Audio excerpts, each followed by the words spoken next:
Hey everyone, welcome back to another video review. Today we're going to be looking at the Antec Solo II case. This is a gorgeous looking case in my opinion. It has a very stylish and elegant design, and this is because of the piano black paint finish and the anodized aluminum front panel. Now the case is a little on the heavier side for a mid-sized tower, even though it isn't very big, but this is because of the many functions and mainly the noise absorbing material that you can find throughout the case. Let's have a look. On the front panel of the case you can find two 5 1/4 inch drive bays, and a little lower, right here, we can find the power button, the reset button, a microphone and headphone jack, although it's not really indicated which one is which. Then there's two USB 3 connectors, two USB 2 connectors, and fortunately for the USB 3 connectors there is a direct motherboard connector.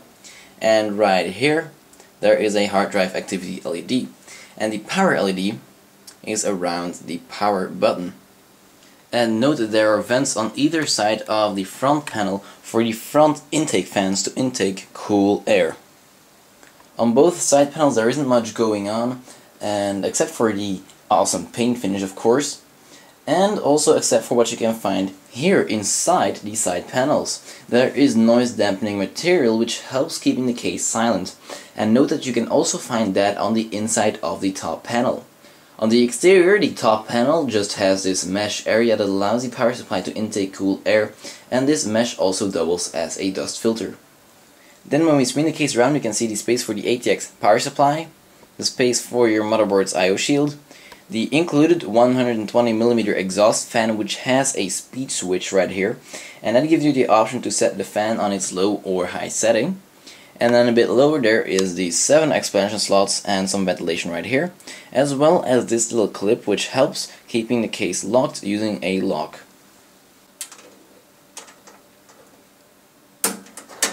And note right here there are special thumb screws which are spring loaded, so you can actually screw them loose.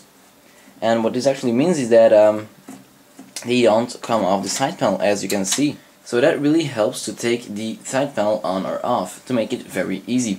But note that on the other side panel they just used normal screws. And then finally on the bottom of the case there are 4 rubber feet. If we have a look at the inside of the case, you can see that it is all black. You also see the very big cutout for the CPU cooler's retention plate and the cable management hole right there. The tray supports standard ATX, micro ATX and mini ITX form factor motherboards. Now if you have a look at the other side of the motherboard tray, you can see the one cable management hole right there, and there's also another punch out right there. But that is actually not all. I think they had some fun with the design of the hard drive cages again, which is something that I very often see with Antec these days. Not that there's something wrong with that, but it's nice to see some stuff right here, because what they did here, they added some kind of hooks here, and I think you can also use those for cable management. I'm not sure if it's really done for that, but yeah, you can use those for cable management. In the rear of the case we can find the included 120mm fan again, which has a lot of rubber around it, like right here in the edges, and yeah, also these rubber screws, and these prevent the vibrations to be transmitted to the case, so this reduces noise. And underneath on the bottom there are 7 expansion slots again, and here are the rails which are used to install the 5 1/4 inch devices. If you want to use these rails, you just slide them out and install them on the device. Then on the top of the case there is the area for your power supply unit. Note that there is a support bar here, and it's easier to remove this one just by screwing out these 2 screws here and a few screws here on the back, and that will give you extra room to install the power supply during installation. In the front of the case we can see the 2 5 1/4 inch bays, and installing a device in this bay is very easy. You take the device and you screw the rails onto the device like that, and then you can slide the device right in. And then right here underneath the hard drive area, which I'll cover in a second, you can find a space where you can install an SSD.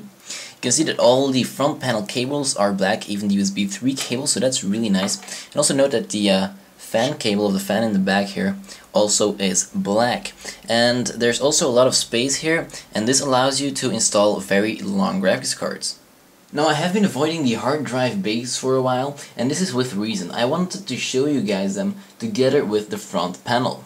Now the front panel can be opened by pushing a couple of latches here. So those are 3, so let's do that now. So just push them like that, and the front panel swings open. And to give you a bit more working space, you can even take the front panel off entirely by pushing it up, and it comes off like that. Now you guys can actually have a quick look at the very nice anodized aluminum. As you see, there are a few fingerprints on it, so it's not really very fingerprint resistant, which is of course a negative thing about this. And now we can have a look at the interior of the front panel. And let's start at the bottom where we can see the front panel connections, which I have already covered. You also see the dust filter right here, and this is for the bottom optional 120mm fan. And this dust filter can be easily removed by pushing this here on the side. Let me do that quickly. Like that. And then you can take it out like that. And this is of high quality, very nice grill here. And you can easily wash this, and as you can see here, you can install that optional 120mm fan. Now installing this back in is also quite easy, just like that, and that's it.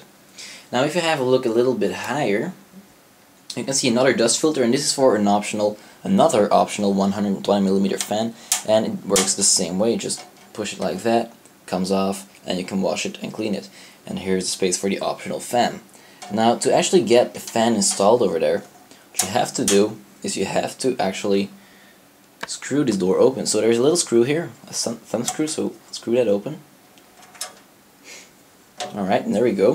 And nope, this is not a cup holder, remember that. Here you can install the fan actually.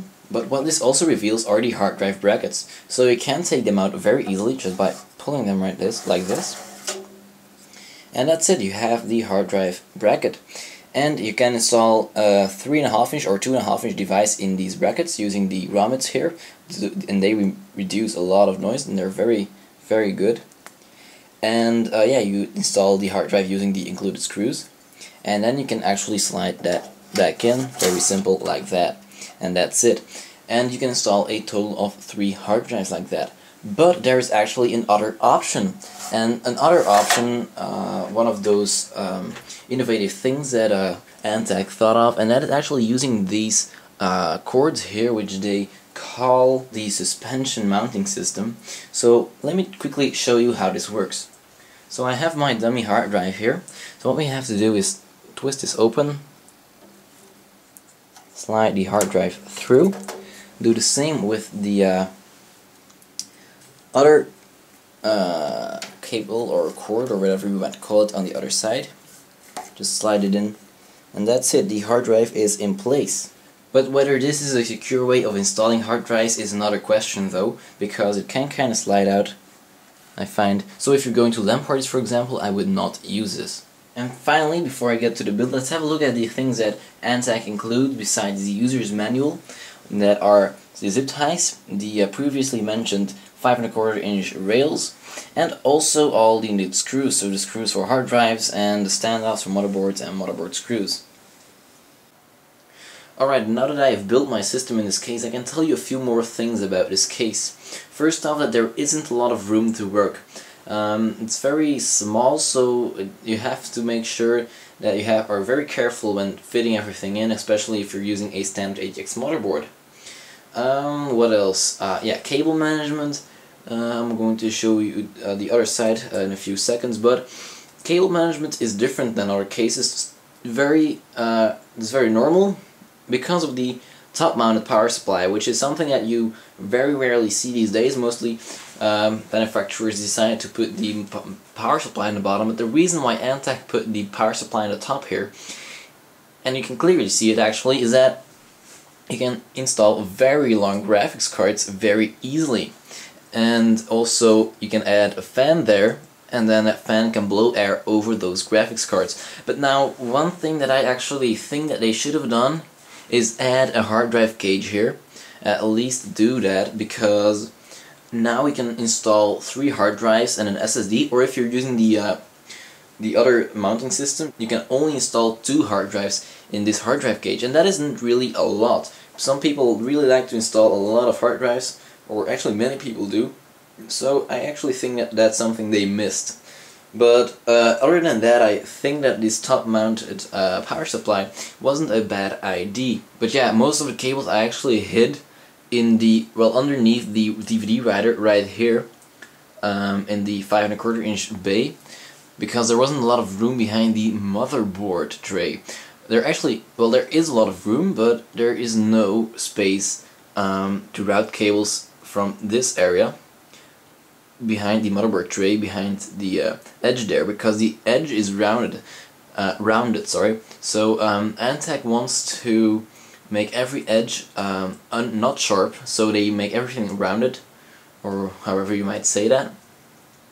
And that would make sure that no cables can get cut. But there they actually made sure that you can't even route any cables, so you have to route them you know, through behind the 5 1/4 inch drive base. And I'll actually show you this when I turn the case around, but you have to route them behind there and then underneath that, and then you can route them like that, instead of just from here behind the motherboard tray directly. So yeah, there's a little issue with the cable management that I have there.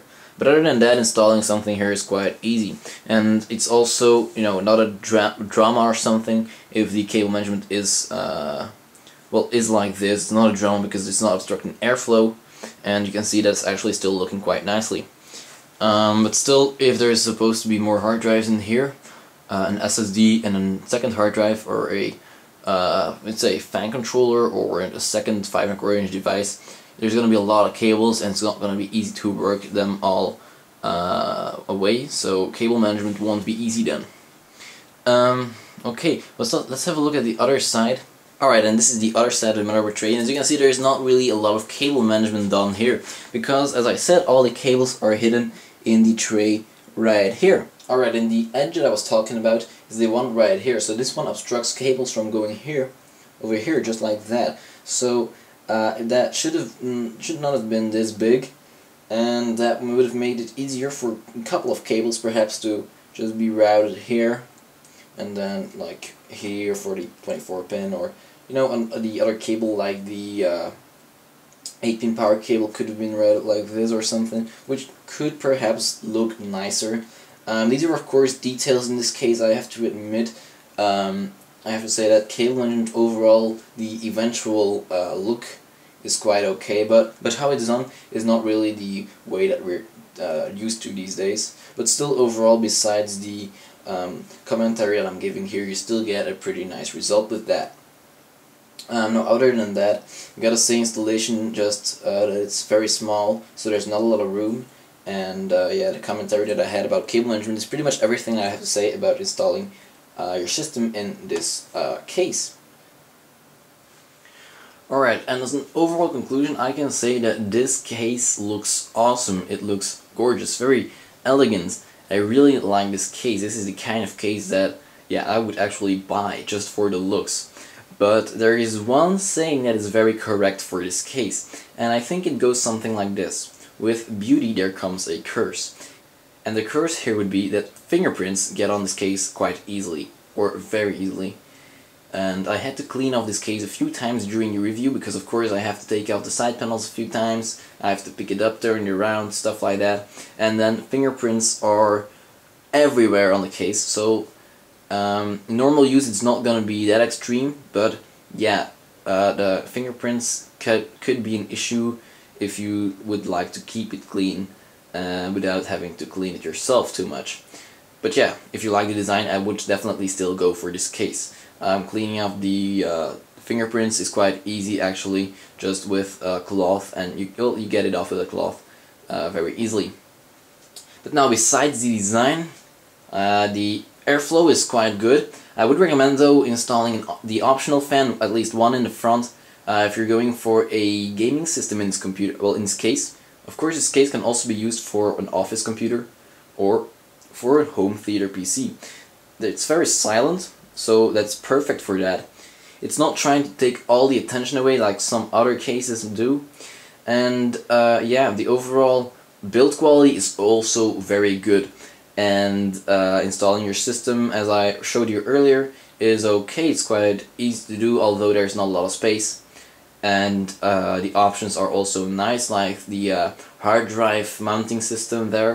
But yeah, overall you have to actually still look at the price of this case. It actually has quite a lot of competition, but still, if you like the looks and you want very good build quality, because I can assure you the build quality here is very good, you should definitely go for this case if you like the looks. And yeah, the options are all very good, so everything you get with it is high quality.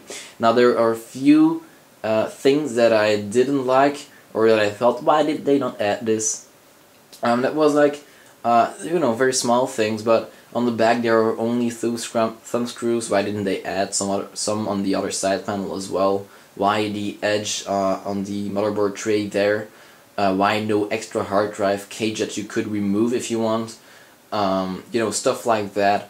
And yeah, those were a few negative things for me. But yeah, overall I'm going to give this an awesome award. Okay, thanks for watching this video review. Be sure to check out the full list of pros and cons on our website, and also don't forget to comment, like, and subscribe if you haven't yet.